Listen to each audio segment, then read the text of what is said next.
Hello. Oh, it's great to hear such a buzz in the room.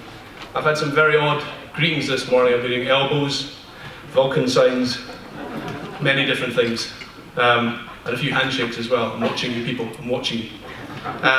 Great to see so many people here this morning. Welcome to the Cairngorms National Park, to our climate change conference, Net Zero Nature. Climate emergency is the biggest challenge we face, and the Cairngorms National Park is determined to play its part in mitigating climate change and helping businesses and communities to adapt to the changes. We have a great lineup of speakers this morning. This afternoon is your opportunity to discuss what you've heard and to think about the solutions we have put in place and we need to put in place to deliver the 2045 targets in Scotland, what this means for the Cairngorms National Park, and what you think needs to be in the next National Park Partnership Plan, which is key for us in terms of how we take this forward. I'm not going to speak for very long because there's far more interesting people on the agenda this morning, but I'm going to hand over to Nicky in a moment. But I just want to leave you with one thought before I do hand across, and that's that I can't think of anything that we need to do to tackle the climate emergency that is not also a good thing in its own right. Restoring our peatlands is a good thing in its own right. Expanding the park's woodlands. Reducing fertiliser use, both saving input cost and potential pollution. Switching to electric cars from diesel cars and improving air quality as we go. Decreasing our food waste as consumers, encouraging community hydro schemes that contribute to local funds, and much, much more. Even without the climate imperative, we would want to do these things. The emergency just brings it into stark relief about the timescale and the need to act now. Anyway, I hope you have a good and informative day. Be bold in your ambition and your thinking, and look at the big picture. And here's Nicky to take us through the morning. Thank you.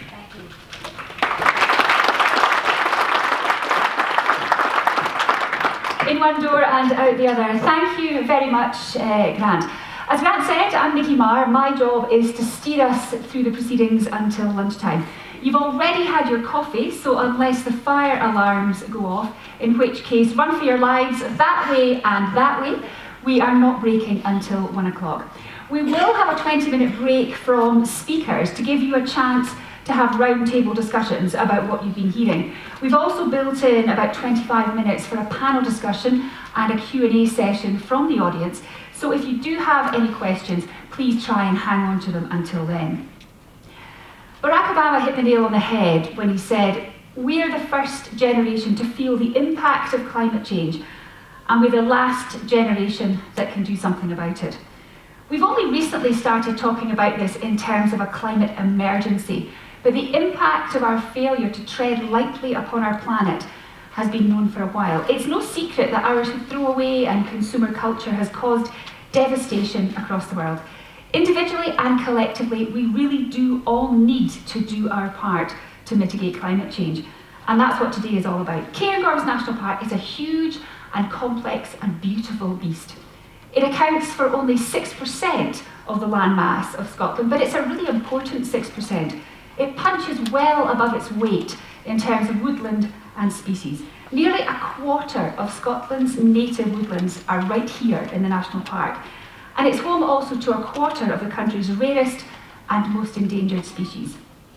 Around 2 million visitors come to the park every year to enjoy the mountains and the lochs and the rivers, the peace and the solitude, the wildlife and the scenery, and also for outdoor sport. We love to walk and climb and cycle in the hills. There's skiing at Glenshee and Cairngorm at the left, there's fishing, there's wild swimming, there's sailing, whitewater rafting, gorge walking even, and shooting. The list is seemingly endless. Many of the park's residents, that's their human residents, a population of around 18,000, work to support the tourism and the visitor industry and the outdoor activity. But it's not all about visitors. The park's wilderness and biodiversity needs to be protected and allowed to flourish. And alongside that, there are farms and estates and woodlands, forests that need to be managed. Let's not forget there is industry here too. Some of the best shortbread and whiskies in the world are made right here in Speyside. But we all have our part to play on the journey to a net zero park, and there are going to have to be some tough compromises.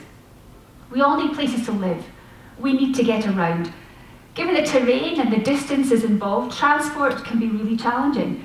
We've got old-fashioned diesel trains that puff dirtily right through the park between Inverness and Perth. If I hadn't been on one of them yesterday, I'd have been adding to the traffic on the A9. Sterling work is going on to promote active travel throughout the park with new and upgraded paths, networks and e-bike provision, but could more be done? What about more charging points for electric cars? Look around the room. As well as the speakers that we have here today, this conference has brought together people who can make a difference. You are the landowners, your farmers, your estate managers, your members of community councils. You are the CEOs of NGOs and public bodies.